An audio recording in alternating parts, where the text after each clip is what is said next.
That's the kind of thing that gets into my gut and it just sits there like a knot.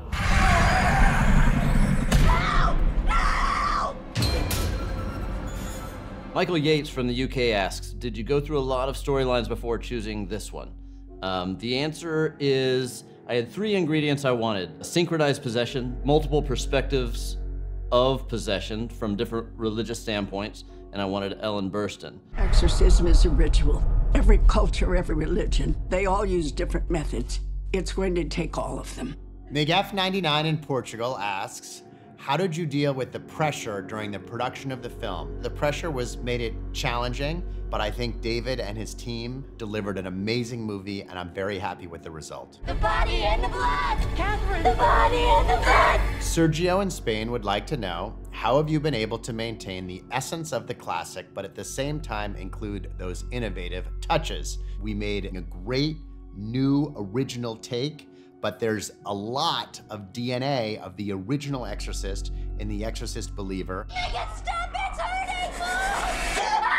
Lady of Light in Finland asks, The Exorcist is such an iconic horror classic. Were you nervous when starting work on expanding a story with such strong standing within its genre? You could say nervous, but I was excited. We've met before.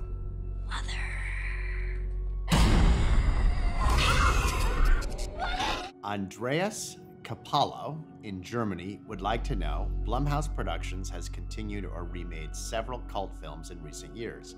If you had a totally free hand, which classic from the horror genre would you most like to produce a sequel to? Friday the 13th. Gareth O'Connor from Ireland says, movies about demons and the occult are a dime a dozen. What is it about The Exorcist Believer that stands apart from the crowd? For me, it's an opportunity to explore synchronized possession. Our movie is asking these questions of so many voices, bringing it all into one objective of what's going on with these 2 girls. Is that Catherine's heartbeat? They're beating in sync. Monica Jeanette in Norway asks, do the horror movies you make ever get into your head? I have to say, since I started making horror movies, I've had nothing but sweet dreams. Georgette Hindi in Sweden asks, do you have any tips for beginners who want to write their own movie and manuscript, and where do you get your inspiration from? When you are out to write your own movie, create your own art project of any sort, you have to be 100% true to yourself. Find something that's far away that your friends aren't necessarily talking about, and now make it as innovative and personal as you possibly can. Great question from Matt in Italy. What's scarier, the sound of the jump scare or the visual of the jump scare? The more academic scare, the one that gets under my skin and stays with me and I don't let go and I don't laugh after, is the visual. That's the kind of thing that gets into my gut and it just sits there like a knot, and I love that kind of scare.